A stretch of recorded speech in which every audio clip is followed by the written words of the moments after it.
The sun hasn't even fully cleared the horizon, but you are already behind schedule. You've got a steaming coffee in one hand, your laptop bag in the other, and a mental checklist of the day's meetings scrolling through your head. You slide into the driver's seat, the familiar scent of upholstery and air freshener greeting you.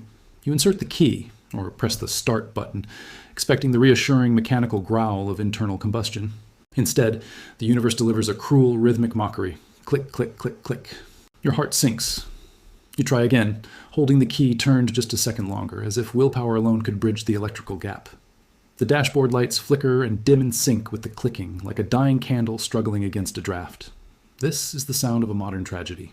It isn't just a mechanical failure, it's a disruption of your entire life's logistics. You call for help.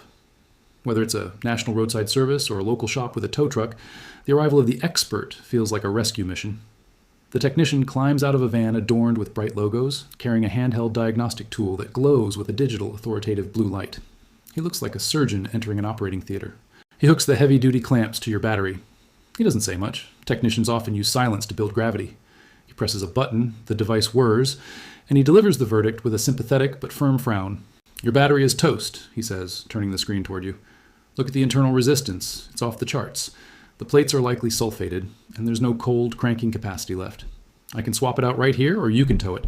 Parts, labor, and the convenience fee? You're looking at about $170. You hesitate, trapped between your wallet and your schedule. In that moment of vulnerability, the $170 feels like a ransom payment for your freedom. You pay. The new battery goes in, the car roars to life, and you drive away. But as the relief fades, a nagging question remains.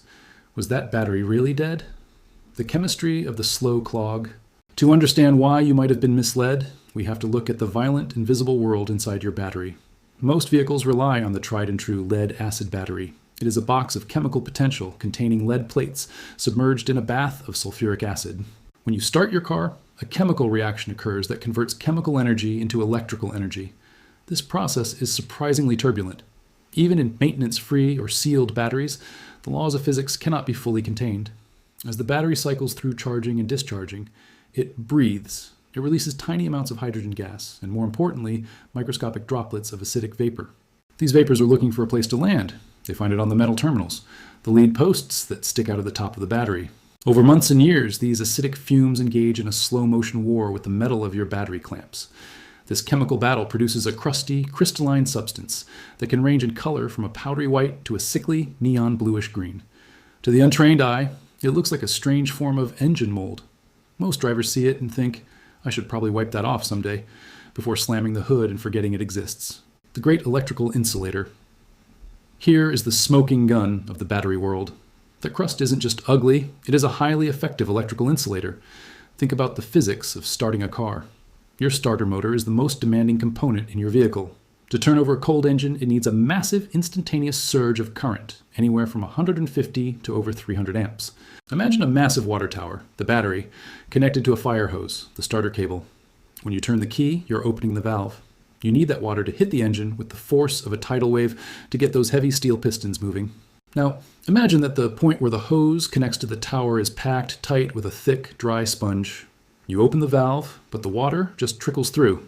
The tower is full, the hose is fine, but the connection is compromised. When that corrosion builds up between the battery post and the cable clamp, it creates contact resistance. The electricity tries to push through, but it can't find a clean metallic path. The energy is converted into heat at the terminal instead of motion at the starter. That's why you hear the clicking. It's the sound of the starter's solenoid engaging, but failing to find enough juice to actually spin the motor. How the professional test can fail you. This is where the diagnostic process becomes a bit shady.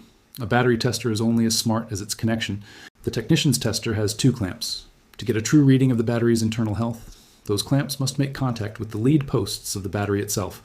However, in the rush of a roadside call, or perhaps with a bit of sales-driven intent, the technician often clips the tester directly onto the car's existing cable clamps, the ones covered in that blue and white crust. In this scenario, the tester isn't just measuring the battery, it is measuring 1. The battery's health, 2, 3, the massive resistance of the corrosion layer, 4, 5, the poor fit of the weathered clamps, 6. The digital screen will scream, "Replace battery." It will show a health status of 0% and a cold cranking amp CCA reading that looks like a flat line on a heart monitor. Technically, the machine isn't lying. At that specific point of contact, the electricity can't flow. But the machine doesn't know the difference between a dead battery and a dirty one. It just knows the pipe is clogged. When the technician replaces the battery, they are forced to do the one thing that actually fixes the problem. They clean the cables. They have to scrape off the corrosion so the new battery can be hooked up. When they tighten the new clamps onto the new posts, the connection is perfect. The car starts. You're convinced the old battery was the villain, when in reality, it was just the sponge in the pipe. The baking soda miracle. Explained, the solution to this $170 headache is a box of baking soda that has been sitting in the back of your pantry since 2021. The science here is beautiful in its simplicity. The corrosion on your terminals is acidic, lead sulfate and sulfuric acid residue. Baking soda, sodium bicarbonate, is a mild base. When you introduce a base to an acid, they neutralize each other. The fizzing you see when you pour a baking soda solution over your battery isn't just for show. It is the sound of a chemical neutralization reaction. The baking soda is literally tearing the acidic bond of the corrosion apart, turning a hard, insulating crust into a soft, harmless slurry that can be wiped away with a rag. A masterclass in the $1 fix. If you find yourself facing the click of doom, take a breath. Before you call the tow truck, try the kitchen chemistry route. The setup. You don't need an engineering degree. You need a coffee mug, some warm water, a few tablespoons of baking soda, and an old toothbrush. The safety protocol. A car battery can't give you a lethal shock like a wall outlet, but it can produce enough heat to melt a wedding ring if you short-circuit it. Always wear gloves. That white powder is acidic and will irritate your skin or eat small holes in your favorite shirt. The execution. 1. The order of operations. This is the most critical part. Always loosen the negative, black terminal first. If your wrench slips while you're loosening the negative and hits the metal frame of the car, nothing happens.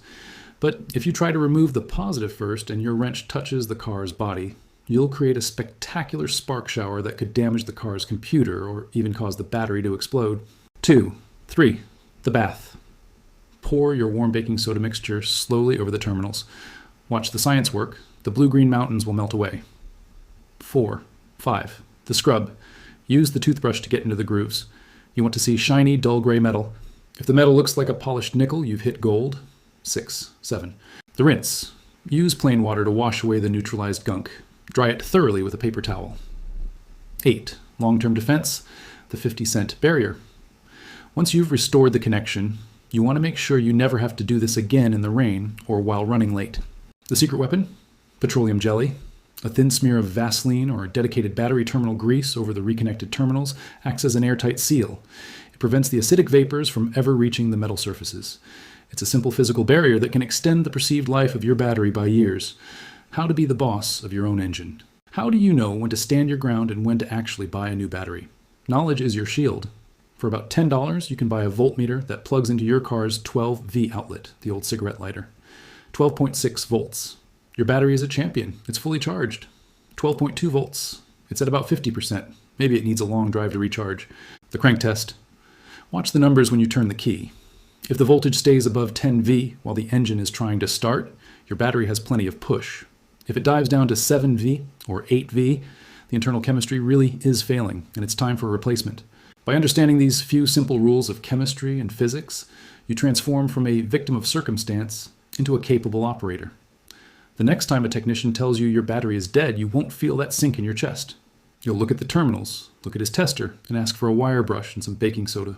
In the world of car repair, a little bit of white powder and a lot of common sense can save you hundreds of dollars. Stay in control.